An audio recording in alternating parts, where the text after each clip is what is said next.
Hey, greetings, fellow slingers. It's your trusted handler, Brian, welcoming you back once again to another installment of our Delta Green homebrew scenario, Under a Pale Moon.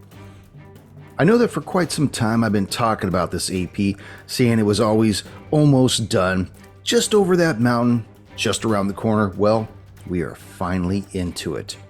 And I know this is only episode 2, but all the episodes are already done. That's right, the AP is finished. And no, it's not a 2-episode long kind of thing. Nope, we got plenty of episodes, but like always in the past, you're gonna have to be patient as these golden episodes drop. But while you're patiently waiting, there are a few ways you can pass the time. That's right, tell a friend about us. Let them know how you're digging the show and how it really brings you up when you're not feeling at your best, or even when you are feeling at your best. It helps you sustain that level of bestness. Bestness, that's right.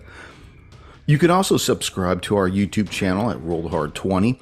Don't forget, hit that subscribe bell and click that little ding-a-ling-a-ling bell so you get those notifications so you never miss whenever we drop one of our episodes.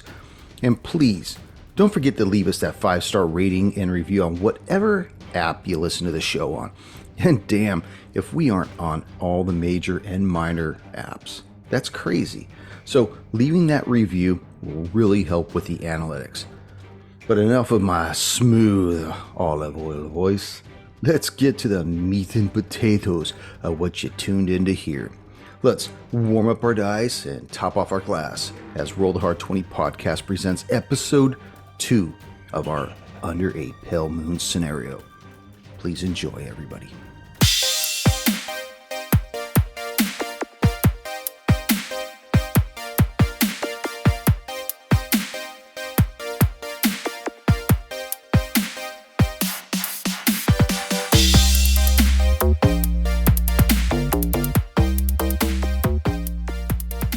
So, welcome back, everybody. How's everyone doing? Outstanding. Doing well. Good to be back. Yeah, Rammy. Looking forward to going up in the woods, having a nice quiet walk with nature, missing hikers, whatever made them missing. Standard Delta Green Day. Sasquatching. We'll find pieces of them in a either a burn pit or in a tree or buried beneath a cabin in a sewage container. Who knows? That would be nice. Sewage container in the septic tank out back. Yeah, My greatest hope is that they were killed by mortals. What were you saying, Dan, before we Immortals. jumped on? You were telling me something?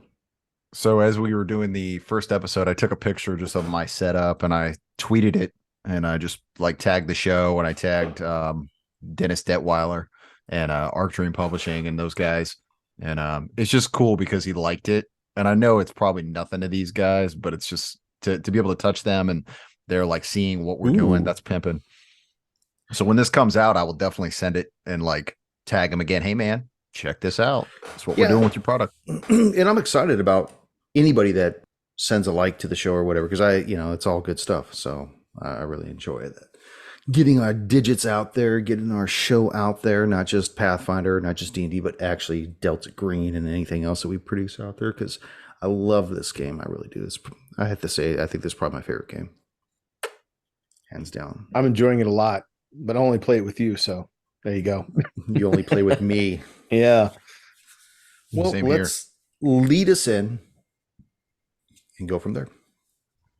Greetings, fellow slingers. Welcome back to Roll the Hard 20 podcast. It is I, your trusted handler, Brian, and with me, my hard slingers. Yeah. Yeah. Can't even distinguish between the hard slingers of yore and the new, and then with yore and neo, maybe something like that. We'll have to come up. We'll have to spit wad those. No, definitely no millennial on this show. We ain't doing that shit. We don't do gender identification. Funny thing, the other night, Brandy and I went out to eat. And we were at this restaurant, and I was waiting outside for them to call our names. We put it under her name, and there were some families loitering around, and she wanted to go to this store while we were waiting. So of course I'm sitting there, and they come out and they're like, "Oh, Brandy, table for Brandy." So I stand up, and they're looking at me. I'm like, Trust me, that's my wife. I do not identify as Brandy. You're like, it's cool though. They just laughed their ass off. It was pretty funny, but yeah, Dude, I do not identify as My Brandy. last name. I Tom identify as Jaeger or Jameson. I Yes. had Not that brandy. happen Go for whiskey. today at Costco. I was checking out, and I gave him my card, and I have my hair down and the card picture and all that. And the lady, she was a little bit older, and she's like, is the lady with you today? God. Whose card are you using? And I reached back, pulled my hair down, and go, no, it's me. I know I'm just pretty, but no, that's The beard me. in the picture didn't give it away for her. Well, it's a small picture, and she was older and said her eyes weren't working that well. So I'm glad that she was not actually handling the food, I can only imagine she was so apologetic. Very faux pas. well Oh my covered her goodness. ass on that one. I thought that was pretty funny, though. That always happens. Take it as a compliment. I am. I'm pretty like a lady. That's what all the boys in prison told me. So here You we still are. keep in touch with some of those guys, Sam? Oh, he's touched them all day long. So here we are, episode 2 of our Under a Pale Moon scenario for our Delta Green game. You guys have finally hooked up and met. Agent Ramirez have met with Agent Adesso and Agent Kimura, who has yet to change his name on his screen yet. Handle it! You guys gathered together at the Provo Airport, where you guys promptly got into your waiting rental car that Heisenberg had already procured for you. Logged into the GPS is your destination. Forest Ranger Station, District 3 of the Wasatch Mountains in Utah. Approximate time to destination, 53 minutes. Severe weather warning. Now, Ramirez, you'd done a little digging around on your laptop using your own private hotspot, and you found basically a bunch of gibberish because you were trying to see if anything had come across the main news sources to see if any of this has reached, I guess, main channels. And really the only thing you were able to dig up is just some third-party sources and some rag newspapers, the most prominent one being Phenomena X. And you'd said something to the effect of you were on your way there, and they said, we'll see you soon. That's ominous in and of itself. It could be. So tell me I know what you these guys they're all hacks. tell me what you guys would like to do. Everybody's a Beer keyboard run? hero, by the way. We're going to go to a Walmart or something like that, a big superstore. We're going to get some food and supplies and anything else we think we should use, using to the maximum of our cash, meager as it is. And because if we get snowed in or stuck, we want to be able to have enough supplies. Ramirez, is there a snow warning for going up the mountain? Does it require chains for all vehicles? So Ramirez will access that information with his magical fingers. As you go through, you see that there is no warning for snow chains at this time, but they are advising people to not go up the mountain over this course of the weekend. And as you're leaning over his shoulder each to look at what he's typing around, Paulie, you're driving. You're just kind of slowly moving through town at this point because you're trying to decide what you guys are going to do, what you guys want to do. Whether or not you're going to go to Walmart, you're going to go to a gas station, or wherever you're going to do. The phone begins to vibrate again. Does this car have Bluetooth so we can put it all on the speaker and everyone hears it? The car has Bluetooth capability, but the phone you have does not have the ability to do that. Got it. I'll open take up, it, put it on Odessa. speaker. Yeah. So Ichi takes the phone from Odessa, pops it open, hits speaker, and answers. We're here, sir. All of us. On speaker, Yes, sir. I could assume that by the GPS you guys know your destination is the Forest Ranger Station, correct? 10-4. Yes. It's nestled within one of the 7 forest districts that oversees the Wasatch Mountains.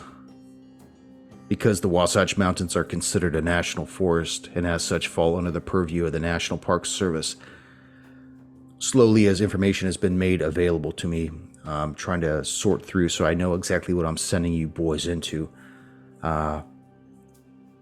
Because there are so few visitors to this area this time of year, this particular station houses a 2-man complement. 3 days ago, while doing a routine welfare check on some missing campers, One of the forest rangers came across the scene of a brutal murder in the snow. 3 days and 2 murders later, they called the FBI in for assistance. When the 2 agents from the Utah Bureau of Investigation arrived and saw the scenes and what was left of the bodies, they contacted their field office and asked for them to get in touch with Quantico. They requested a profiler from the BAU post haste. Now, we intercepted that call and we're currently sitting on it. We can blame it on the bad weather. As it stands, the 3 of you will be the requested profilers. And from the information we've gleaned from the on-site agents, the 3 individuals, all experienced extreme campers and each unaffiliated with one another, were slain at their campsites. Do we know how they were slain? It's still a bit fuzzy right now. Some of the reports that came from the 2 agents seem to conflict with one another. And then on the last one, there was only one of the agents was writing into Quantico. And he believes that it's possible they're dealing with a serial killer because of the way that the victim's carotid artery had been severed during the assault. Other than that, like I said, everything else is kind of up in the air. But I want you to know that the weather is due to take a turn for the worse, and it's going to be happening sooner rather than later. Those crime scenes are going to be compromised by the elements, so time is of the essence to make your determination as to the origin of the murders. Remember, the 3 of you are the profilers sent to assist. As always, if it seems like the unnatural is at the root of this, you're to destroy all the evidence relating to it, come up with a plausible excuse for what occurred, and if need be, know that the ranger station and its occupants are acceptable collateral damage. All right. We're on our way to a superstore. We're going to grab some supplies and some other things, and then we're going to head directly up there. Paulie, it's going to take you almost an hour to get up to the top of that mountain. By the way, right now it's 5:30 at night. So you're saying we should just go directly? I don't think you should stop for shit. I know the tank is full. If you're hungry, worry about it later. It looks like the roads will stay clear up till a certain point and you won't get snow before tonight. It's essential that you get up there ASAP. Any word on how the carotid arteries were severed? No, it just, from the field report from the 2 agents and then the final agent, it just said that they had been severed. They didn't say what type of weapon was used. They didn't say whether it was post-mortem. It was very vague. It almost sounded, I hate to use the word frantic when I'm dealing with governmental professionals, but it did sound almost frantic that they were urging Quantico to send up profilers. All right, we'll head up directly. We can go directly, and if everything is compromised up there, providing we succeed in the quest, we'll take one of the ranger trucks down. I'm sure the 4x4s will be able to handle anything they got. Well, you heard what he said. The rangers are acceptable collateral damage. I heard what he said. I don't want any word of this leaking to the public. You're to stay off all internet forums. I don't want anybody else knowing about this. We need to keep a tight lid on this. Each of you will peer back in the back seat and look at Ramirez and kind of hold his hand out. Ramirez just like, yeah, it's funny how forest fires can start, isn't it? They just consume everything. Yeah, forest fires are a horrible thing. So, sir, to Heisenberg, sir, hold on a second. Are you there? Can you hear me, Each? Sir, are you there? And I'll hit mute. Damn and I'll look to the group. So either he knows that you made the post, or he's saying we shouldn't. Do we tell him what we did, or no? I don't even know if you guys... Yeah. Make a human int while you're talking to him. You too, Ramirez. Not you, Paulie, though. You're driving. Oh, I don't even know. I don't think Ramirez would have been like, I just made this post like I did about the Twitter, because that's me. But maybe he's a voice-less person. I have nothing in human int other than it says a 10% bracket. I got 33 under 64. Under 64. As you're going back and forth, and you can hear Heisenberg's like, "Damn it, each what the." I'll unpause it. Sir, are you there? You hear faintly. I think I'm losing him. Almost as though he's talking to somebody else in a room. I'll keep bopping it like, "Sir, are you there?" And so he knows I didn't disconnect. Each, if you can hear me, you know the parameters of the mission. Get it done. Heisenberg out. Okay, well, good. That worked out. Did I get anything from the human?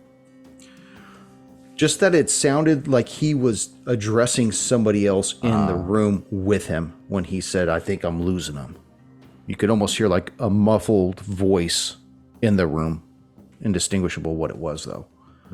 Apparently he's talking to Charlie Brown's teacher. I gotta say, just us, when he started talking about the other arm of Delta Green, I wonder if that's him. And he's like, yeah, there's a group that isn't really part of Delta Green. It's like, yeah, you're talking about yourself? Is that us? Huh? Well, a bit behind the curtain is there are two factions to Delta Green. There's the program, and then there are the outlaws.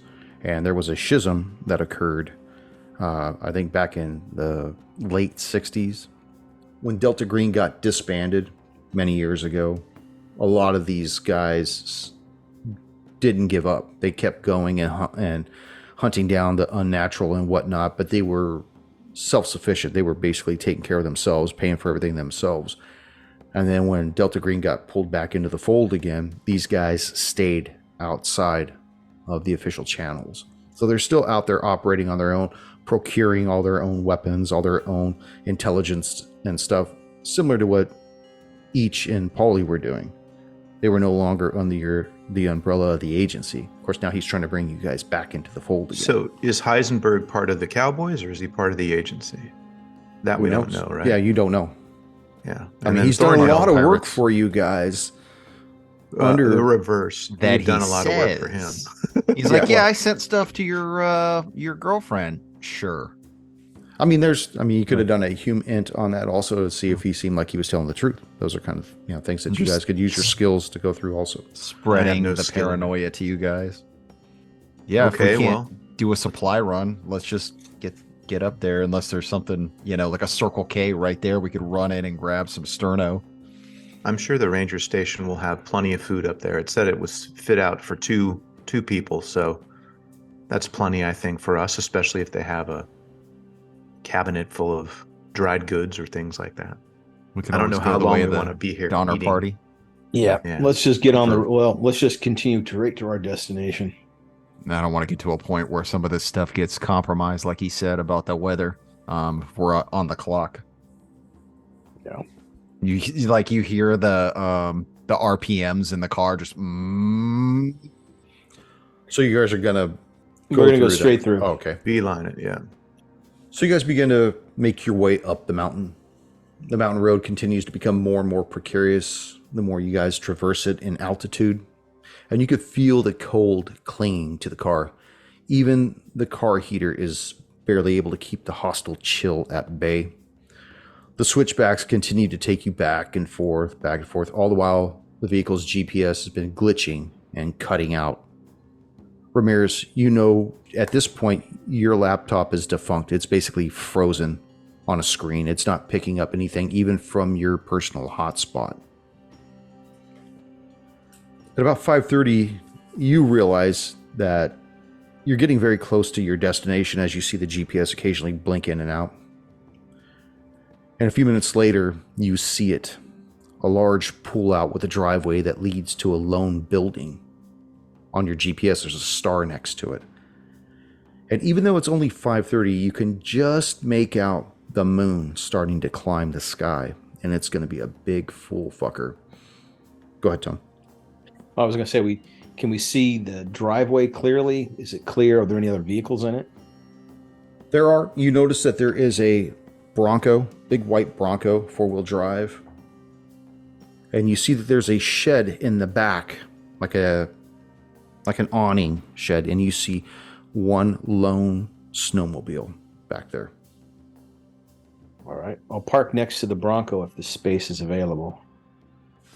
Yeah, there's plenty of space. As you pull in, you can hear the gravel driveway as the weight of this town car starts moving over it. You eventually come to a stop, and you see that, like, this large building with a set of double doors at the top of low steps. There's lights coming in from both sides of the windows, just to the left and right of this double door. Okay. Does it look like anybody's there? Lights on? Anything? The lights are on, but being as cold as it is this late at night, nobody's coming out of the building to greet anybody. If anything, they're all still within. As you exit the car, this cold just begins to stab at your exposed skin, reminding you just how hostile this mountain range could be. You see that the exterior is covered with a light-colored layered wood, its eaves accented with dark wood beams, and at the front of the building,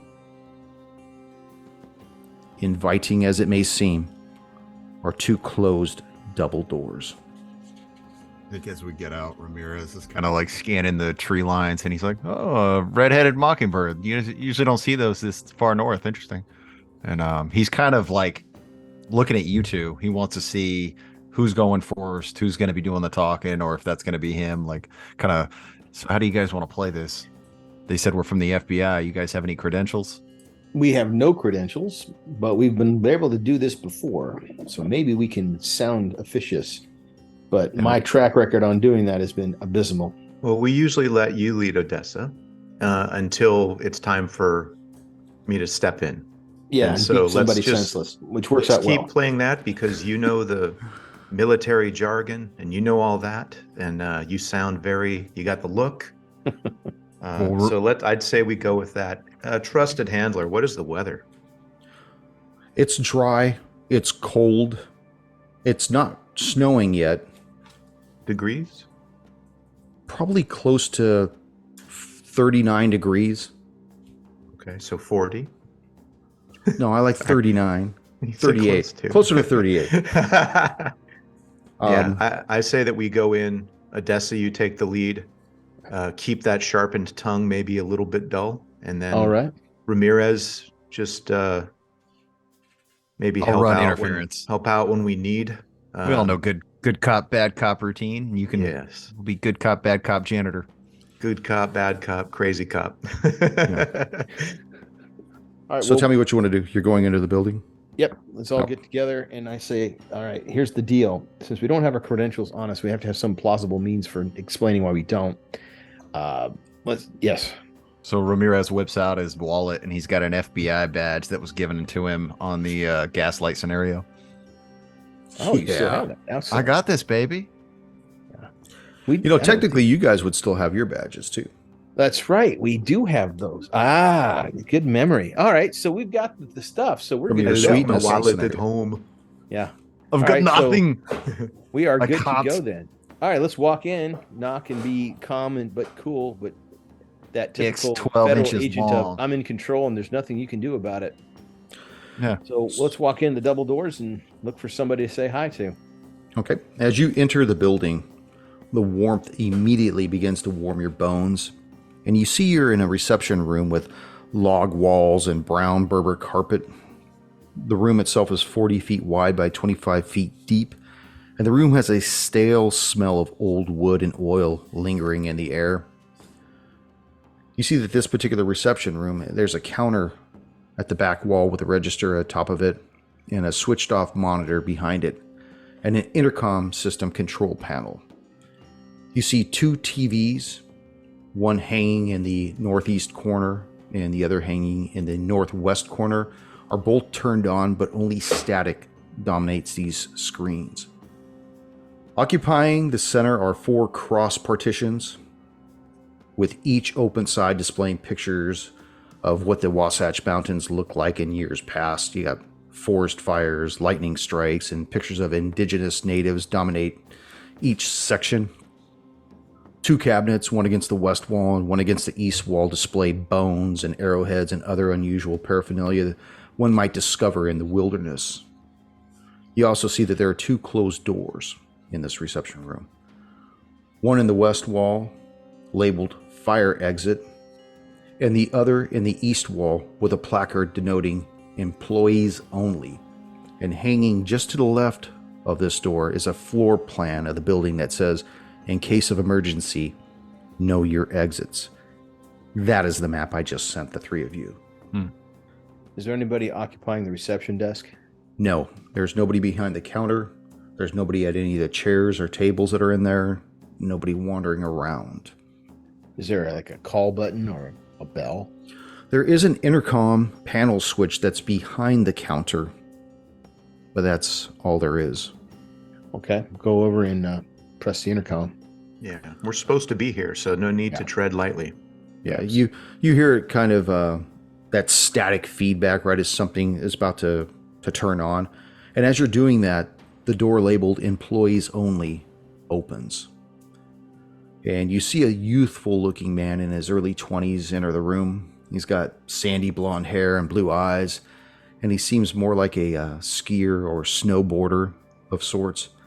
With the weapon on his right hip and uniform and badge mark him as a man of authority. In fact, if I were to describe what this guy looks like, I would say think of Neil Patrick Harris. That Dookie? MPH. Yeah, but yeah, How I Met Your Mother, Neil. Okay. So he's like handsome and suave. Yeah, looks good. With his hands on his hips, he announces to you, The mountain is closed, gentlemen. I'm afraid you're going to have to get back down the road before the weather gets any worse. Oh, we're not here for tourist attractions. We're actually here to help. We understand that you needed some help from Quantico. He kind of looks at the three of you dubiously and waiting for you to continue with wherever you're going with this. I'm Agent Adesso. This is Agent Amura and Agent Ramiro. And we're here to help you with the issue that you've had. Flashes of Jolly badge. agents. I'm sorry. I guess I didn't expect you up here till tomorrow. My name is Ranger Johnny Belvin. I know the weather is a real killer out there.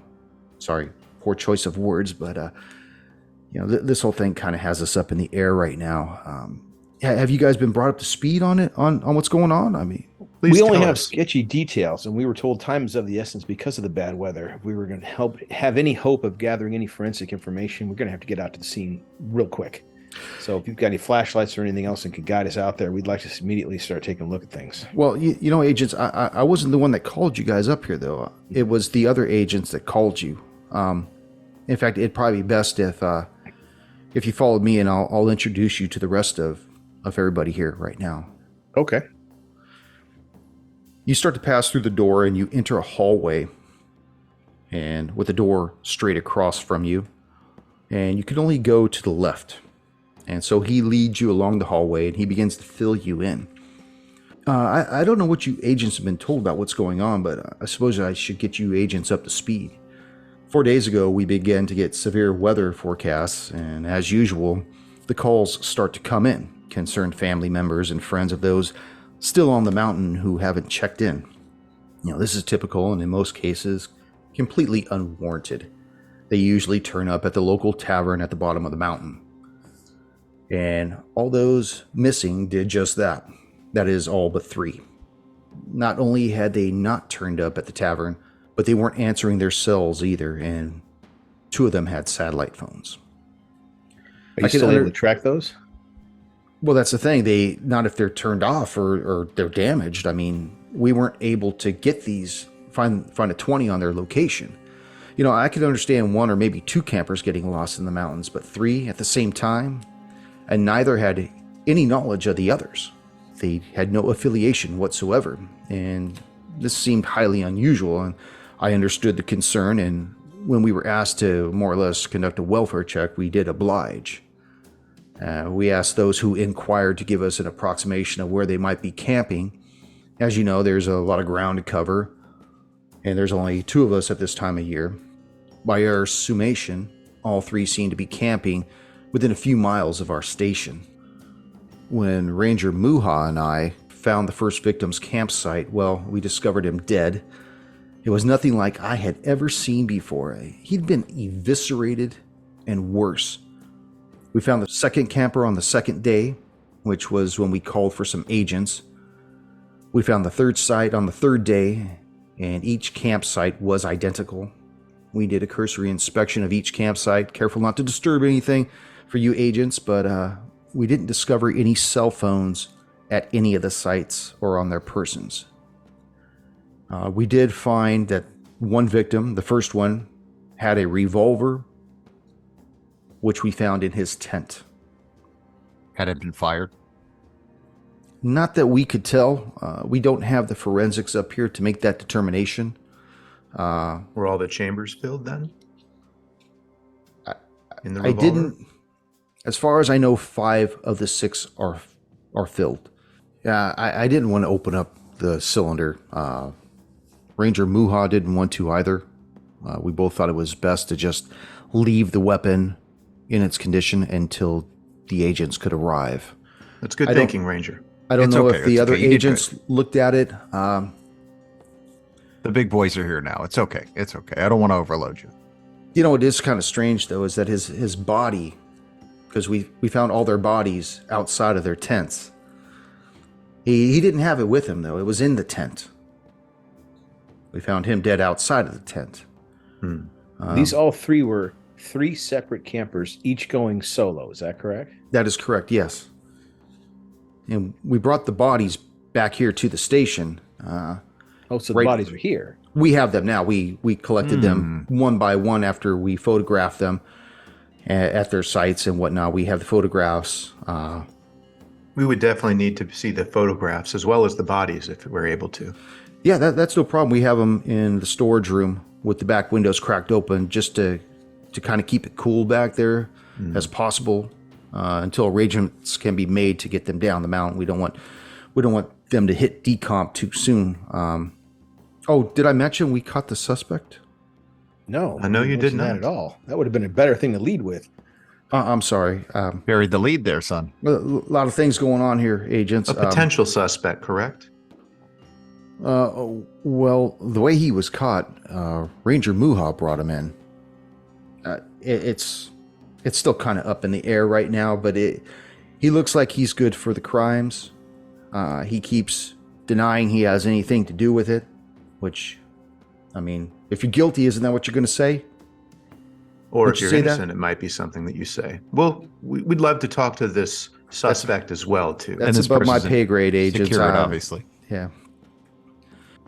So as you guys are walking through the station, he's telling you about the suspect. He kind of gives a little more information about it and says, well, Ranger Muha and Special Agent Kramer went out to stake out the last site. They were under the belief that possibly the suspect may come back. And the 2 men got separated at that time. And while searching for the missing agent, Ranger Muha circled back to the campsite, and that's when he came across a lone individual right where the latest victim had been found. When the suspect saw the forest ranger, he started to flee. The ranger ordered him to stop, and according to Ranger Muha, the suspect made a half turn with what looked like a weapon in his hand, and Muha fired, shooting the suspect multiple times. After calling out for Agent Kramer and still getting no response, Ranger Muha made the field decision to cease looking for the missing agent and put the wounded suspect on the back of his snowmobile. He brought the dying man back to the station. The suspect is dying? Probably Well, suspect he's is dead. been shot a couple times, but right now we have him in one of the holding rooms that's attached. We still got a missing agent out there, agents. And when did this confrontation happen? This happened last night.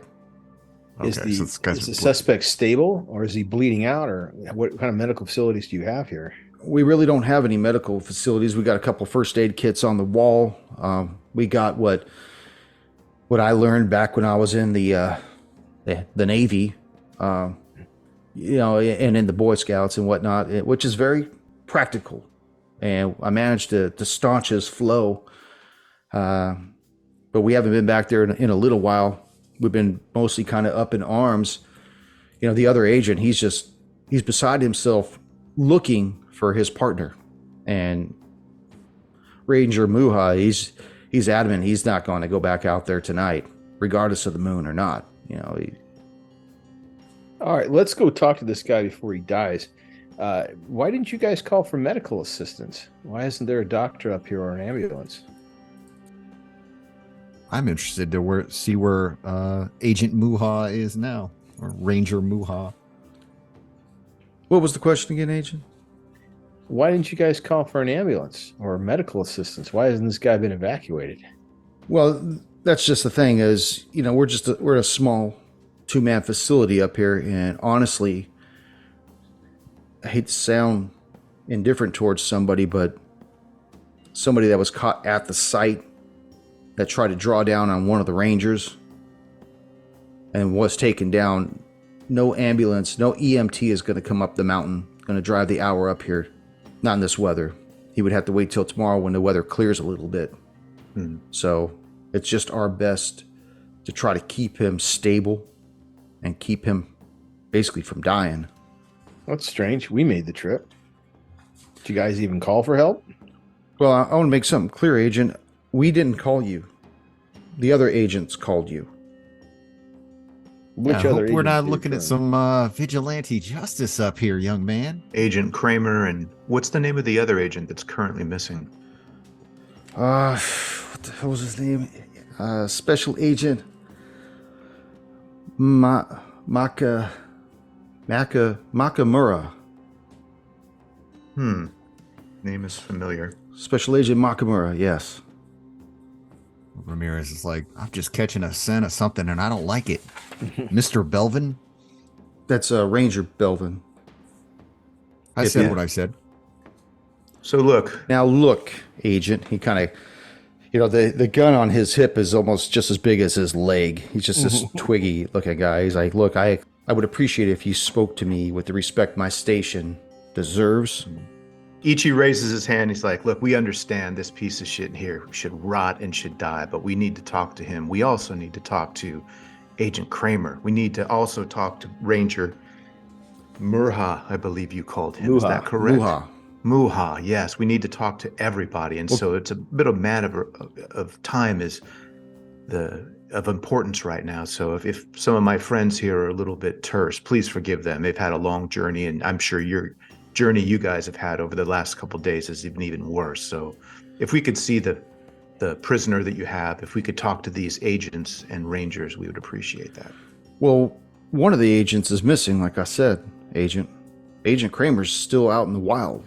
Oh, he's out there looking still. Okay, but Well, other ranger is here. when him and Ranger Muha got separated, the ranger put the suspect on the back of his snowmobile and brought him back. Unfortunately, he had to leave Kramer's snowmobile out there.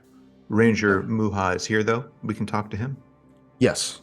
Okay, and the convict is here. The one who has done these deeds. Yes. Okay.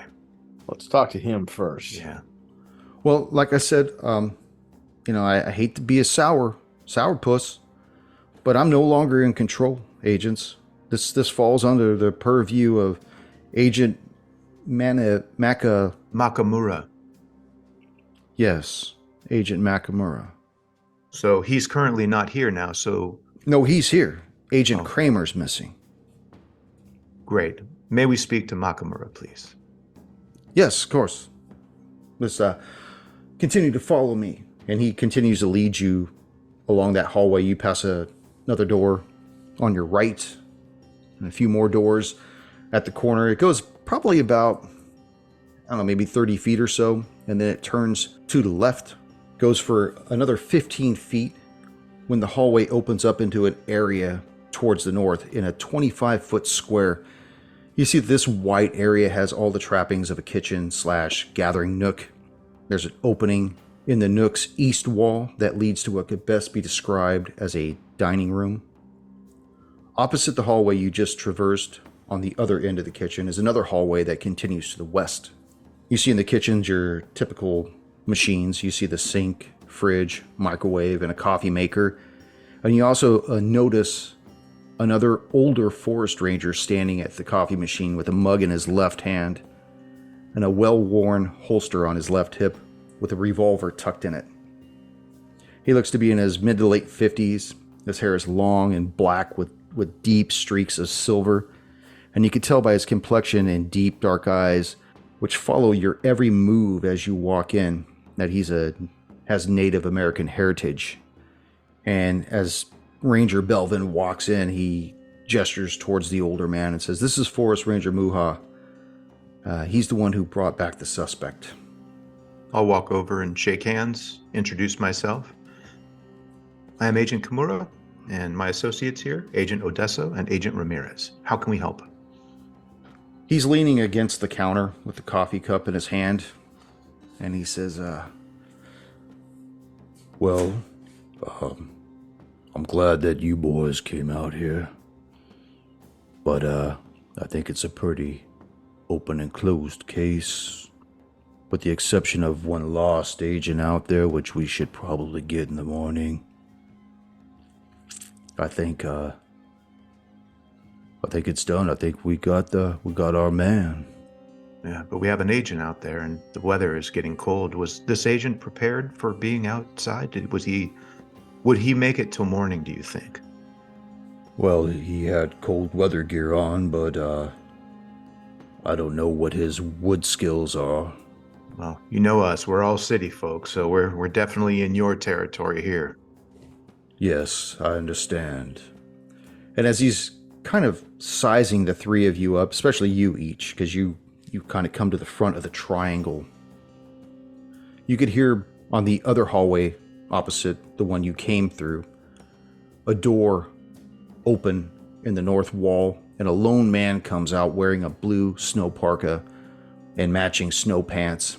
Stenciled on the back of his parka in bright yellow letters are the initials FBI.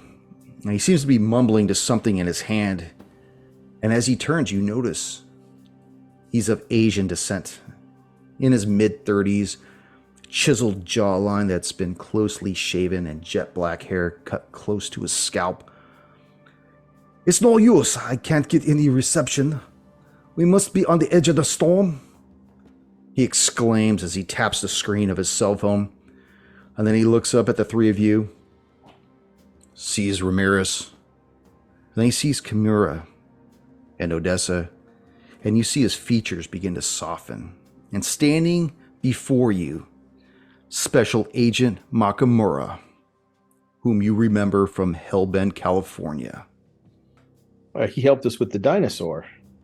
That is correct. You don't say that out loud, do you? No, I didn't say that out loud. Hey, let me down. the Triceratops, Yeah. baby. No, as So soon as this is all good stuff. We say, Odessa says, "Hey, good to see you again, Agent." Ichi, Polly, so you're the profilers I requested. Yeah. Oh, 10-4. the older forest ranger begins to walk away from the coffee maker, kind of like just shunning the rest of you guys. Go ahead, I was Ramirez. gonna say, as this is happening, because Ramirez doesn't know this guy, so he obviously sees something special's happening. So he kind of winks at the younger Belvin. He's like, "It's all right. Put your mind at ease." And he goes over and he like takes out the basket of the coffee and he just starts making a new one. He's like, "Oh no, it's disgusting. No. So he's just over there making a nice hot pot of coffee as this is all going down. Make an alertness check while you're doing that, Ramirez.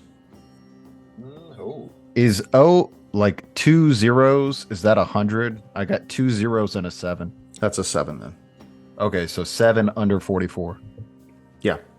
You see that Makamura is definitely warm to these two individuals, your two partners. And you also notice that as Muha limps away from the counter, he just got a look of irritation on his face. Okay. He doesn't like that we're here in his soup. So he'll just kind of come over, join the party with like 15 sugars in his coffee. Where are you going to?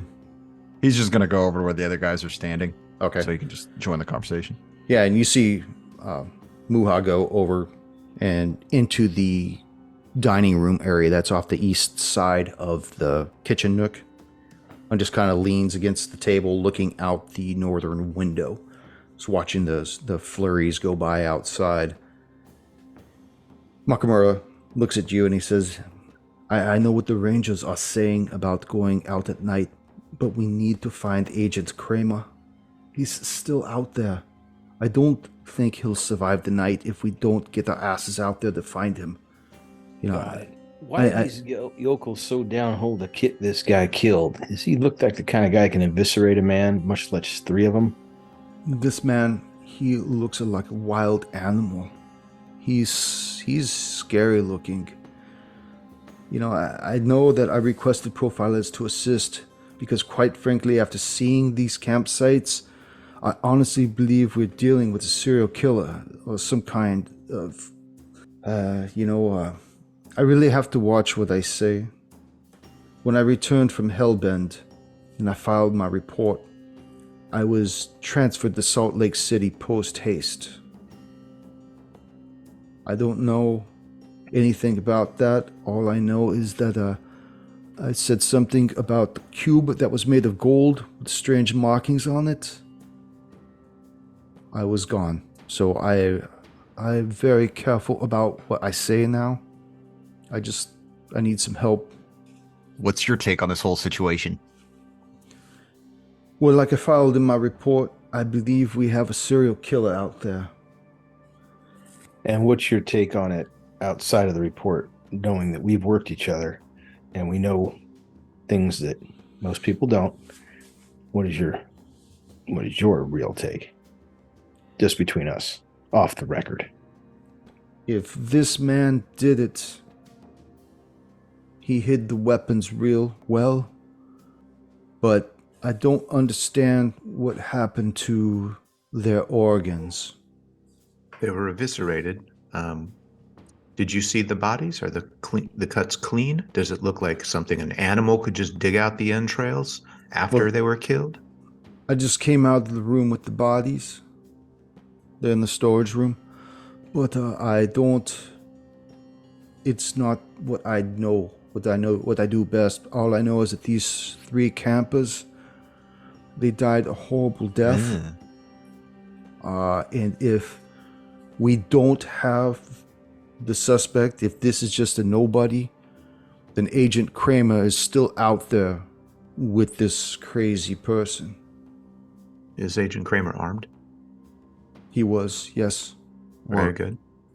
And you said that the man didn't have any weapons on him, but did he have any trace of the organs that were removed? Not in his hands, no. You don't typically take something, Was he bloody? where to go. He just looked very dirty. Dirty Could've with been- dirt or blood? Dirty with dirt from like somebody who had been living out there in the wilderness for a long time. Yes. But he wasn't bloody, and he didn't have any weapons.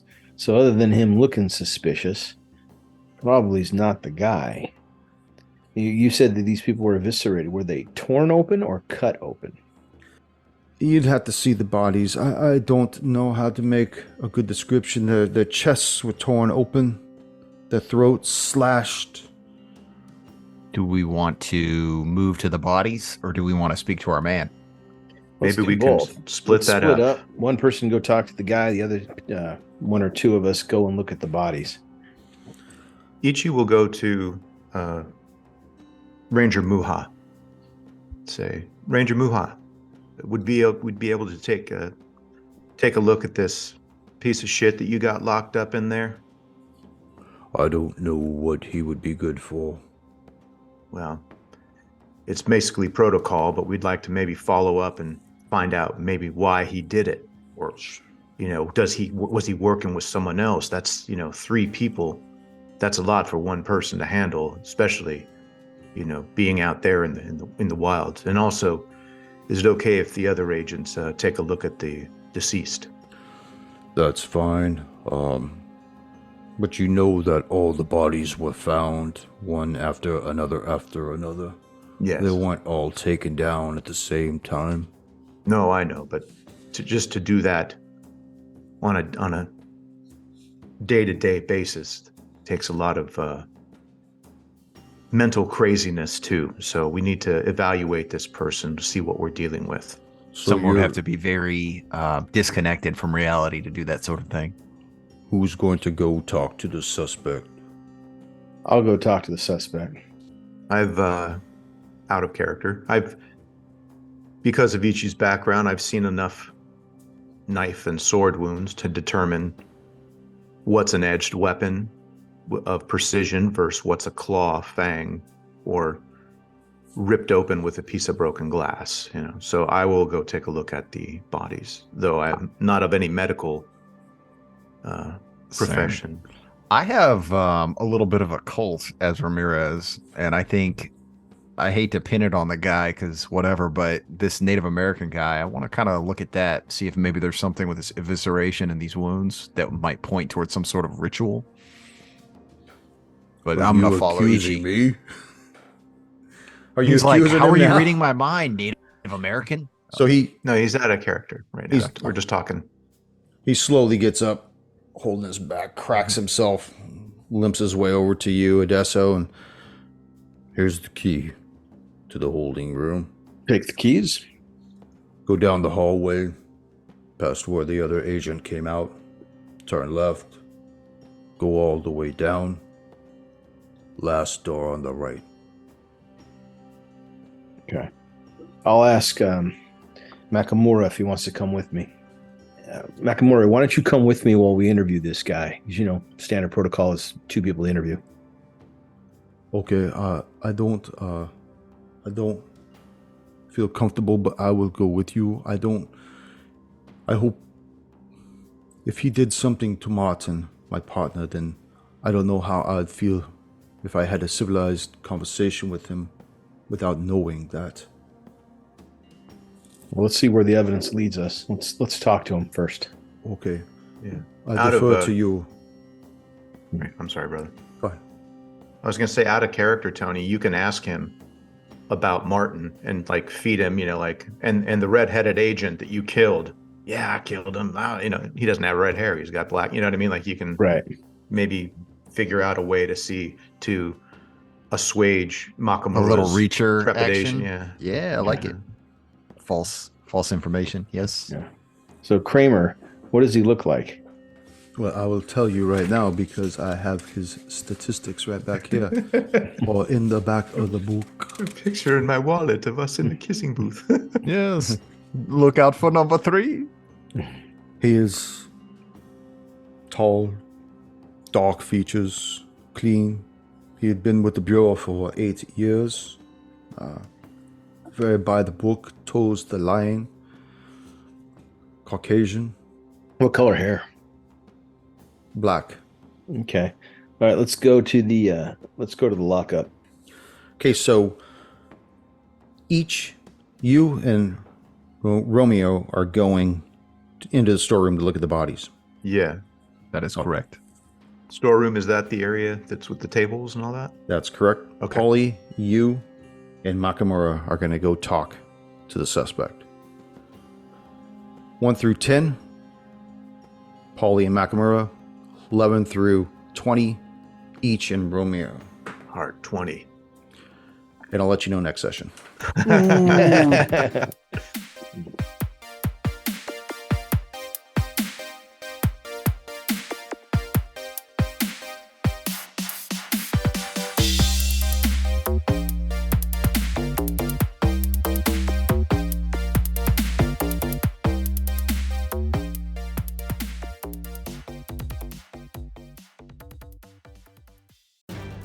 Thank you for joining us once again on Roll the Hard 20 podcast. Remember, you can find us and subscribe to the show on Apple Podcasts, Google Podcasts, Stitcher, Spotify, iHeartRadio, Amazon Podcasts, and Audible. And if you like what you're listening to, leave us that 5-star rating and review. We also have a YouTube channel at Roll the Hard 20, so if you're into watching, head on over and hit that subscribe bell. We can also be found in the wild on Facebook, Instagram, and Twitter, so don't forget to look for us there and check us out. You can also contact the show directly at rollthehard20podcast@gmail.com or head on over to the website at rollthehard20podcast.com, where you can download the current show directly, pick and choose past shows from our archives, or view our galleries. We've got a lot of stuff posted there, so check us out. And finally, join us on our Patreon page at patreon.com/rollthehard20podcast, where you can become a hard slinger and pick up swag. So until next session, keep your dice warm and your glass topped off as you roll those hard 20s.